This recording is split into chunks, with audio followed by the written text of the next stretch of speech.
Dear students, आज के इस वीडियो में आप क्लास 7th एक्सरसाइज 4.1 को कंप्लीट करेंगे। ये हमारे 4 चैप्टर सिंपल इक्वेशन की फर्स्ट एक्सरसाइज है। बिल्कुल आसान है अगर आप ध्यान से समझेंगे तो। फर्स्ट क्वेश्चन में हमें इसमें इस तरह से टेबल बना के दी गई है, ठीक है। तो हमें क्या करना है, complete the last column of the table. ये जो कॉलम है इसको हमें कंप्लीट करना है। बिल्कुल ही सिंपल है। यहाँ पर इक्वेशन गिवन है, यहाँ पर वेरिएबल की वैल्यू, ठीक है। इक्वेशन जो है अब उसमें एक वेरिएबल होता है, एक कांस्टेंट होता है। वेरिएबल टर्म होती है जो आपको एबीसी वाला वर्ड कोई भी मिलेगा उसको हम वेरिएबल बोलते हैं, जिसकी वैल्यू कुछ भी आ सकती है। और कांस्टेंट होते हैं numerical values 1 2 3 4 5 6 7 and so on, ठीक है। अब यहाँ पर हमें वेरिएबल की वैल्यू गिवन है, तो हमें देखना है कि क्या इसमें इस वेरिएबल की जो वैल्यू गिवन है वो सही गिवन है। से whether the equation is satisfied, yes और नो, ठीक है। तो यहाँ पे येस और नो बताना है हमें, तो उसके लिए हमें इसको सॉल्व करके देखना पड़ेगा बच्चों। कैसे करेंगे, जैसे फर्स्ट इक्वेशन है x + 3 = 0। अब x की वैल्यू 3 है, तो जहां पे आपका x है वहां पे आपने 3 रखना है। 3 प्लस बाकी सारी इक्वेशन सेम = 0। 3 + 3 तो 6 होता है, तो ये 0 के इक्वल है, नहीं है। तो आपने यहाँ पे क्या भर देना है, नो। तो फर्स्ट वाले का आंसर आ जाएगा नो। सेम वे में आप करेंगे सेकेंड में आप देखें x + 3 = 0, तो x की जगह 0 रखेंगे तो ये बन जाएगा 0। सेकेंड में 0 + 3 = 0। 0 + 3 3 = 0। क्या ये इक्वल है, नहीं। कहने का मतलब क्या है, लेफ्ट हैंड साइड को आपने अलग सॉल्व करते चलना है, राइट को अलग रखना है, ठीक है। लास्ट में देख लेना है, अगर बराबर आए तो यस वरना नो, ठीक है। सेम वे में आप देखें थर्ड में आप देखें, थर्ड में स्टेटमेंट है x + 3 = 0। अब x की वैल्यू है -3, तो -3 + 3 = 0। -3 + 3 ये हो जाएंगे 3 - 3 0 = 0। तो ये आंसर सही है, इसलिए हम इसका आंसर देंगे यस, ठीक है। सेम वे में करेंगे नेक्स्ट, x - 7 = 1, तो 7 यहाँ रखेंगे, 7 - 7 = 1। तो फोर्थ में हो जाएगा 7 - 7 = 1। 7 - 7 तो 0 होता है, क्या ये बराबर है, नहीं। तो इसका आंसर आप देंगे नो, ठीक है। ऐसे ही नेक्स्ट आप देखें, x - 7 = 1 और x की वैल्यू है 8, तो यहाँ पे हम रखते हैं फिफ्थ पार्ट में 8 - 7 = 1। 8 - 7 कितना होता है, 1 = 1, तो इसका आंसर आ जाएगा यस, ठीक है। फिफ्थ का आंसर आ जाएगा यस। नेक्स्ट वाले में मल्टीप्लाई में 5x = 25, तो इसको हम कैसे करेंगे, सबसे पहले हम लिखते हैं सिक्स्थ की स्टेटमेंट। 5x = 25 है, तो 5x की जगह देखो x और 5 के बीच में कोई साइन नहीं है, तो यहाँ पर मल्टीप्लाई है। तो आपने क्या कर देना है, जो x की वैल्यू है उसके साथ 5 को मल्टीप्लाई। x की वैल्यू 0 दे रखी है, = 25। 0 से किसी की मल्टीप्लाई 0 होता है, तो क्या ये बराबर है, नहीं है। तो इसलिए आंसर देंगे हम नो। फिर नेक्स्ट आप देखें सेवन्थ पार्ट जो है, सेवन्थ पार्ट जो है इसका, सेवन्थ वाले में है 5x = 25 तो है ही है। x की वैल्यू है आपके पास 5, तो 5 × 5 = 25। 5 5 जो होता है 25 = 25। तो ये इक्वेशन सेटिस्फाई कर रही है, इसका आंसर हम दे देंगे यस। तो ये थे फर्स्ट 7 पार्ट। नेक्स्ट करते हैं 8th में आप देखें 5x = 25, ये तो ठीक है। अब 5x की जगह पे क्या है, -5, तो -5 से मल्टीप्लाई करना है हमें, और -5 से प्लस माइनस वाले की मल्टीप्लाई माइनस होता है। 5 5 जो 25, तो आया तो 25 लेकिन माइनस का, तो इसलिए ये भी इक्वल नहीं है, इसका आंसर भी हम देंगे नो। नेक्स्ट 9th वाले में आप देखें m/3 = 2 है, ठीक है। तो m की वैल्यू कितनी रखनी है हमने, -6, तो m ऊपर है, -6 / 3 = 2। 3 1 = 3, 3 2 = 6, आएगा तो 2 लेकिन माइनस का, तो ये भी इक्वल नहीं है, आंसर आएगा नो। फिर आप देखिए 10th वाले पार्ट में, 10th वाले पार्ट में क्या है, m/3 है और m की वैल्यू है 0, तो हम लिखेंगे 0/3 = 2। 0/3 कितना होता है, 0 = 2, तो ये भी स्टेटमेंट नो आएगा। फिर नेक्स्ट आप देखें m/3 सॉरी, यहाँ पे भी 3 था, तो m/3 है, तो m की वैल्यू है 6। 6/3 = 2। 3 1 = 3, 3 2 = 6, तो ये जो पार्ट है 11th 2 = 2, इसका आंसर आ जाएगा यस, ठीक है। इस तरह से बच्चों आपने फर्स्ट पार्ट को कंप्लीट कर लेना है फेयर नोटबुक में। नेक्स्ट करते हैं, check whether the value given in the brackets is a solution to the given equation और नॉट। हमें क्या करना है, इस इक्वेशन को देखना है, जैसे फर्स्ट पार्ट में था सेम वैसे ही ये वेरिएबल की वैल्यू गिवन है ब्रैकेट में, तो इसको हमें चेक करना है कि क्या ये इक्वेशन की वैल्यू है या नहीं है। तो वो कैसे चेक करेंगे, सिंपल है। ए पार्ट को करते हैं पहले, n plus 5 is equal to 19, ये स्टेटमेंट है। n की वैल्यू कितनी रखनी है, 1, तो यहां लिखेंगे for n is equal to 1, n की वैल्यू 1 के लिए n की जगह 1, बाकी सारी equation same, is equal to 19। तो 1 प्लस 5 6 इज इक्वल टू 19, क्या ये सेटिस्फाइड है, नो, तो आंसर आ जाएगा नो। नेक्स्ट वाले बी पार्ट में देखो आप, बी वाले में सेम वे में 7n plus 5 is equal to 19। अब n की वैल्यू -2 है और n है 7 के साथ मल्टीप्लाई में, तो n की जगह -2 की मल्टीप्लाई करेंगे 7 के साथ, 7 multiply -2 plus 5 is equal to 19। 7 2 जा 14 होता है, माइनस वाले की प्लस वाले के साथ माइनस आता है, प्लस 5 इज इक्वल टू 19। और एक माइनस का हो एक प्लस का हो, बहुत से बच्चे क्या कर देते हैं 14 प्लस 5 है जी, इसको 19 कर दो जी, ऐसे नहीं होगा। माइनस का हो एक प्लस का हो, तो बड़े में से बड़े 1 मिनट के लिए साइन को छोड़ देना है, 14 में से 5 को माइनस कर देना है, तो 9 आ जाएगा। और जो बड़ा ज़्यादा होंगे, माइनस वाले ज़्यादा हैं, अगर प्लस वाले ज़्यादा हो तो प्लस वाला आंसर, माइनस वाले ज़्यादा हो तो माइनस वाला आंसर, इज इक्वल टू 19। तो ये इक्वल नहीं है, इसका आंसर भी आ जाएगा नो, ठीक है। फिर आप देखें second C part, C part में अगर आप देखें ध्यान से, तो सी वाले में जो है 7n plus 5 is equal to 19 है, ठीक है। तो बच्चों इसमें आपको n की जगह 2 रखना है, तो 7 मल्टीप्लाई 2 हो जाएगा plus 5 is equal to 19। According to BODMAS पहले मल्टीप्लाई होता है, तो 14 plus 5 is equal to 19। 14 plus 5 कितना होता है, 19 इज इक्वल टू 19, तो इसका आंसर आ जाएगा आपका यस, ठीक है। तो सी पार्ट का आंसर आ जाएगा यस। फिर हम करते हैं next D part. D part में देखिए आप 4p minus 3, 4p minus 3 is equal to 13, p की वैल्यू कितनी रखनी है हमें 1। अब यहाँ p जो है वो 4 के साथ मल्टीप्लाई में है, तो 4 multiply 1 minus 3 is equal to 13। 4 multiply 1, 4 1 जा 4 माइनस 3 इज इक्वल टू 13। अब 4 माइनस 3 होता है 1 इज इक्वल टू 13, क्या ये इक्वल है, तो ये इक्वल नहीं है, आंसर आ जाएगा नो। ये क्रॉस का मतलब होता है इज नॉट इक्वल टू, ठीक है। सेम वे में करते हैं ई पार्ट। ई में आप देखें 4p minus 3 is equal to 13, p की जगह हमें रखना है -4, तो 4 की -4 से मल्टीप्लाई करवा देते हैं और माइनस कर देते हैं 3 इज इक्वल टू 13।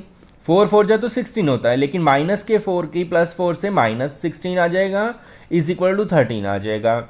अब दोनों माइनस के हों तो माइनस का 19 बन जाएगा और 13 आ जाएगा, तो ये इक्वल नहीं है, तो आंसर आएगा नो, ठीक है।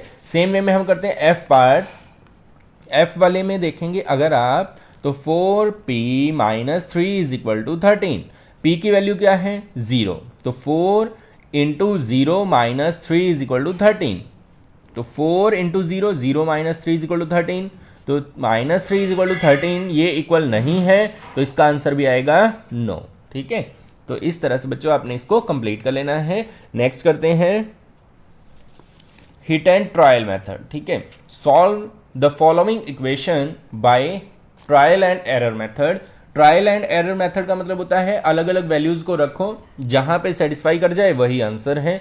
अब यहां पर जो है जैसे 5 थर्ड का फर्स्ट पार्ट करते हैं पहले, 5p plus 2 is equal to 70, ये इक्वेशन है हमारी, ठीक है। तो हमें क्या करना है, 1 से स्टार्ट कर देना है, 1 रखेंगे, फिर 2, फिर 3, फिर 4, फिर 5, p की वैल्यूज जहां सेटिस्फाई कर जाएगा, दोनों साइड इक्वल आ गई, वो आंसर है। इसको बोलते हैं trial and error method. Try करो, एरर आ जाए तो छोड़ दो, दोबारा ट्राई करो, फिर एरर आ जाए छोड़ दो, ट्राई करो, अगर सेटिस्फाई हो जाए तो वहां स्टॉप कर दो। तो 5 की जगह यहां लिखेंगे for p is equal to 1, तो क्या होगा 5 multiply 1 plus 2 is equal to 70, तो 5 1 जा 5 plus 2, 5 plus 2 7 is equal to 17, क्या ये बराबर है, नो। फिर नॉट सेटिस्फाइड, फिर लिखेंगे for p is equal to 2, तो p इज इक्वल टू 2 के लिए 5 multiply 2 plus 2 is equal to 17, तो 5 2 जा 10, 10 प्लस 2 12, 12 इज इक्वल टू 17, क्या ये बराबर है, नहीं है, तो इसके लिए भी सेटिस्फाई नहीं हुआ। फिर हम लिखेंगे for p is equal to 3, p is equal to 3 के लिए देखते हैं 5 multiply 3 plus 2 is equal to 17, 5 3 जा 15 प्लस 2 17, ये आ गया, देखो दोनों बराबर आ गए ना, तो ये सेटिस्फाई कर गया। तो यहां लिखेंगे p सोल्यूशन क्या है solution, p is equal to 3। तो ये इसका आंसर है, ठीक है। इसको बोलते हैं trial and error method. Same way में हम नेक्स्ट का करेंगे। तो इसकी स्टेटमेंट जो है 3m minus 14 is equal to 4। तो यहाँ लिखेंगे for n is equal to 1।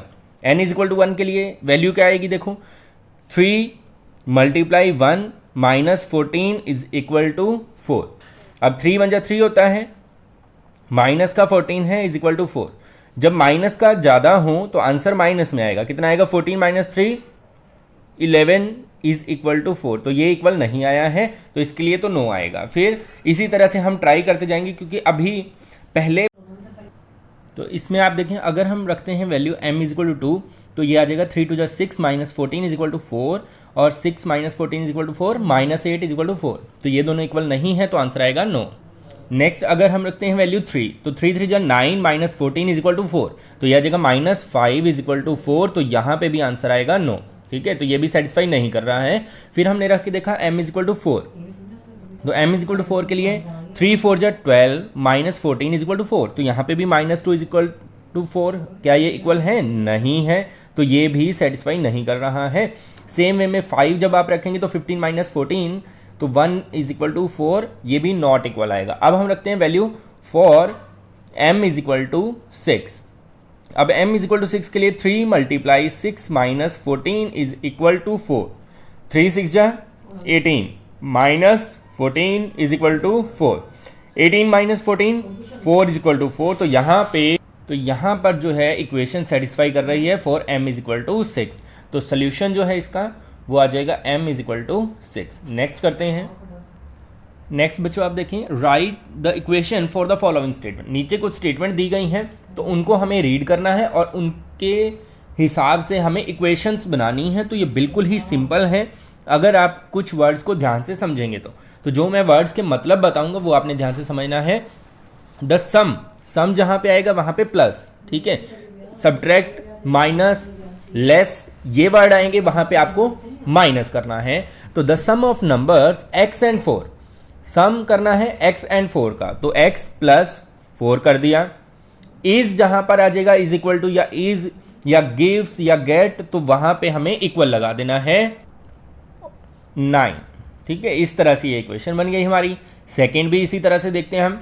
लिखा हुआ है टू सब्ट्रैक्टेड फ्रॉम, 2 को सब्ट्रैक्ट किया जाना है फ्रॉम y में से 2 को सब्ट्रैक्ट करो, ठीक है। तो अगर आप ध्यान से मतलब बना सकते हैं तो कुछ भी मुश्किल नहीं है। इज 8, तो ये हमारा आंसर बन गया, है ना, सिंपल। नेक्स्ट करते हैं थर्ड पार्ट में आप देखें 10 टाइम्स जहां पर लिखा आएगा मतलब होता है मल्टीप्लाई, ठीक है। तो बच्चों आप पेंसिल के साथ यहां पर अपनी बुक में नोट कर सकते हैं किसका क्या मीनिंग है, ठीक है। 10 टाइम्स a इज 70। अब देखो 10 है, टाइम्स का मतलब multiply a, 10 multiply a is 70। तो आप ऐसे लिखें या फिर इसको सीधा ऐसे भी लिख सकते हैं, क्योंकि वेरिएबल और कांस्टेंट को इकट्ठा लिखा जाए तो इसका मतलब होता है उनके बीच में मल्टीप्लाई ही है, ठीक है। तो बच्चों नेक्स्ट करते हैं fourth, the number b divided by 5, b को 5 से डिवाइड करो गिव्स 6। तो b divided by 5 is equal to 6, है ना, सिंपल। नेक्स्ट करते हैं फिफ्थ पार्ट में आप देखें 3/4, जब इस तरह से माफ कीजिए लिखा आए तो इसका मतलब होता है 3 ऊपर और 4 नीचे। 3/4 का मतलब होता है 3/4। ऑफ का मतलब होता है मल्टीप्लाई t, तो multiply t is equal to 15। तो ये बच्चों आपकी इक्वेशन है। इसको आप चाहें तो ऐसे भी लिख सकते हैं 3/4 t इज इक्वल टू 15, ठीक है, सिंपल है ना। नेक्स्ट करते हैं सिक्स्थ पार्ट। सिक्स्थ वाले में बच्चों आप देखें 7 टाइम्स m प्लस 7 टाइम्स, तो 7 मल्टीप्लाई टाइम्स m, तो 7 मल्टीप्लाई m 7m हो जाएगा, प्लस का प्लस आ जाएगा, 7 गेट्स u, तो गेट्स का मतलब इक्वल 77। तो ये हमारी इक्वेशन बन गई सिक्स्थ पार्ट की। सेम वे में करते हैं seventh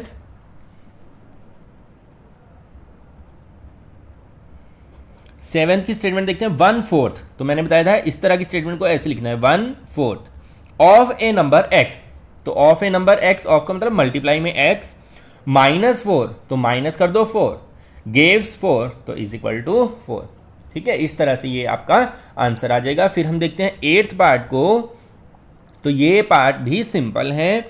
if you take away का मतलब निकाल लेना, मतलब माइनस। टेक अवे 6, तो माइनस करना है 6 किस में से, फ्रॉम 6 टाइम्स वाई, तो फ्रॉम 6y, तो क्या आता है फिर, यू गेट 60, तो इज इक्वल टू 60। तो ये हमारी इक्वेशन बन गई 8th के लिए। इसी तरह से हम बनाएंगे इक्वेशन 9th के लिए। तो 9th पार्ट में देखें, इफ यू ऐड 3, अगर आप ऐड करते हैं 3 टू 1/3 ऑफ z, तो ऐड करना है 3 किस में ऐड करना है, टू 1/3 1/3 ऑफ z का मतलब 1/3 z is equal to, you get 30 है तो इज इक्वल टू 30। तो प्यारे बच्चों ये हो गया आपका 4th पार्ट। अब हम करते हैं 5th। Right the following equation in statement form. हमें क्या करना है, ये जो इक्वेशन है हमारी, इनको स्टेटमेंट फॉर्म में देना है। अब स्टेटमेंट फॉर्म में कैसे बनाएंगे, देखो p + 4 इज इक्वल टू 15, तो इसको हम लिख सकते हैं 4 is added to p gives 15। ठीक है, अपने वर्ड्स में बनाना है आपने, या फिर p the sum of p and 4 is 15। तो ये सिंपल है, the sum of p and 4 is 15। ठीक है, तो ये बन गई हमारी फर्स्ट स्टेटमेंट, सिंपल है। सेकेंड भी इसी तरह से बनाते हैं, m - 7 इज इक्वल टू 3 है, तो हम यहां लिखेंगे 7 सब्ट्रैक्टेड फ्रॉम m गिव्स 3। ठीक है, इस तरह से बनाना है आपने। सेकंड देखो 2 और m मल्टीप्लाई में है, तो यहां 2 को लिखते हैं, 2 टाइम्स लिखने की जरूरत नहीं, ट्वाइस लिखेंगे। तो थर्ड वाली स्टेटमेंट बन जाएगी twice A number m is 7। ठीक है, सिंपल है। नेक्स्ट स्टेटमेंट देखो बच्चों, m/5 है, तो m divided by 5 is 3, simple. Next 5th में देखते हैं 3/5 है, तो हम यहां लिखेंगे 3 सॉरी ऐसे नहीं लिखेंगे वर्डिंग में, 3/5 of A number m is 6। ठीक है, इस तरह से करना है। नेक्स्ट पार्ट देखते हैं, 3p + 4 इज इक्वल टू 25। तो आप देखें इसमें क्या करेंगे, 3p, तो 3 टाइम्स p, ऐसे लिख सकते हैं इसको, तो 3 times p added to 4 gives, क्या गिव्स, 25, है ना, सिंपल। नेक्स्ट करते हैं 7th पार्ट। 7th में 4 टाइम्स नहीं, ऐसे नहीं बन पाएगा क्योंकि 2 को सब्ट्रैक्ट करना है, तो जिसको सब्ट्रैक्ट करना हो उसको पहले लिखना है, 2 सब्ट्रैक्टेड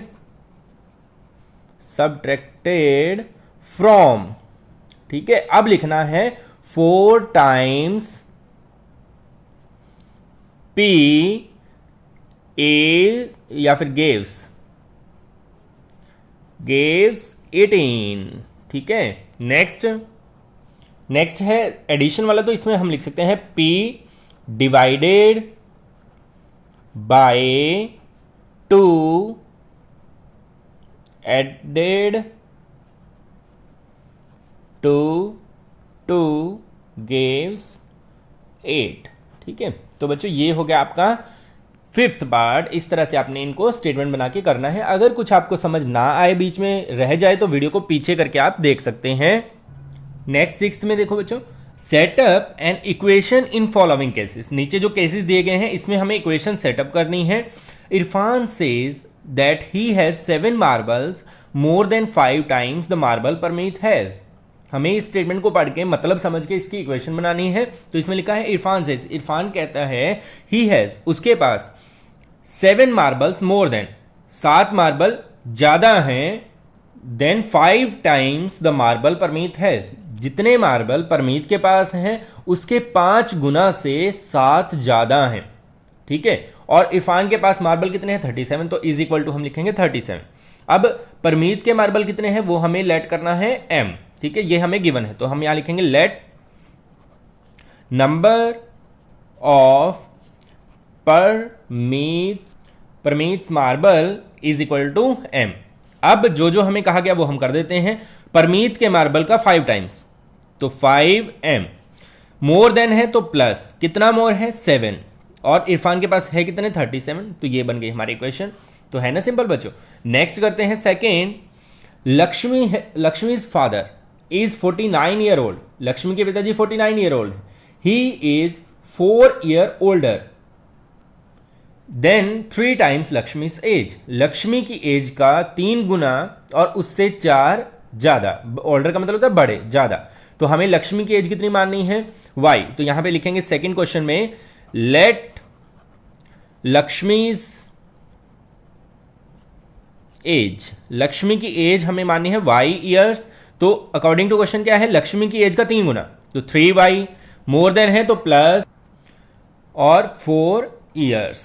ठीक है, तो ये एज है कितनी 49। तो ये देखो आपकी इक्वेशन बनके तैयार हो चुकी है। नेक्स्ट करते हैं third. The teacher tells the class that the highest marks obtained by a student in her class is twice the lowest marks plus 7।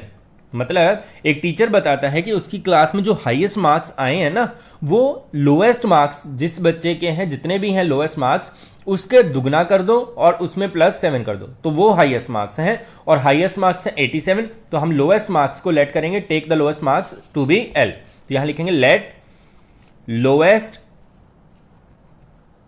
Marks is equal to L. अब एल लिखने के बाद जो हमें स्टेटमेंट में कहा गया है, लोएस्ट मार्क्स का क्या करना है ट्वाइस, तो 2 इंटू एल, प्लस करना है 7, और हाईएस्ट मार्क्स कितने आ जाएंगे 87। ठीक है, तो ये हो गया थर्ड पार्ट। लास्ट है फोर्थ पार्ट। फोर्थ पार्ट की स्टेटमेंट देखें आप, in an isosceles triangle the vertex angle. Isosceles triangle क्या होती है, जिसकी 2 साइडें बराबर होती हैं, और जो 2 साइडें बराबर होती हैं, जैसे ये और ये साइड बराबर है ट्रायंगल की, तो इसको आइसोसेलेस बोलते हैं। तो जो साइडें बराबर हैं उनके एंगल भी इक्वल होते हैं, ये एंगल इसके इक्वल, और इस एंगल को बोला जाता है वर्टेक्स एंगल। ठीक है, ये दोनों बेस एंगल, ये वर्टेक्स एंगल। ठीक है, तो क्या बताया गया, the vertex angle is twice either base angle. जितना भी बेस एंगल हैं, तो वर्टेक्स एंगल ट्वाइस मीन्स दुगना है। तो क्या होता है, let the base angle B. अब बेस एंगल को हमें लेना है, इसको भी बी लेना है, इसको भी बी लेना है, तो वर्टेक्स एंगल कितना हो जाएगा, वर्टेक्स एंगल हो जाएगा 2b। ठीक है, तो remember the sum of the angles of the triangle is 180 degree, और ये भी हमें याद रखना है 180 डिग्री होता है। तो यहां लिखेंगे हम let either of base angle, either of base angle, मतलब दोनों के दोनों बेस एंगल जो है उनको बी मान लिया, तो वर्टेक्स एंगल ट्वाइस है, तो यहां लिखेंगे vertex angle is equal to 2b। अब sum of all angle, sum of 3 angles, sum of 3 angles कितना है 180, तो तीनों को प्लस कर देते हैं, 2b plus b is equal to 180 degree. तो ये हो जाएंगे 2 3 4, तो 4b is equal to 180 degree. तो ये बन गई आपकी लास्ट इक्वेशन। ठीक है, तो बच्चों इस वीडियो में आपको मैंने कंप्लीट करवाया एक्सरसाइज 4.1 को। ठीक है, ऐसे ही और नए नए वीडियोस आपके लिए आते रहेंगे। जो भी आगे हमारा एनसीईआरटी मैथ है, इसको हम कंप्लीट करेंगे, तो इसके लिए आपके पास वीडियोस आते रहेंगे। तो उसके लिए आप हमारे चैनल को सब्सक्राइब कर लीजिए, वीडियो को लाइक और शेयर कीजिए। धन्यवाद।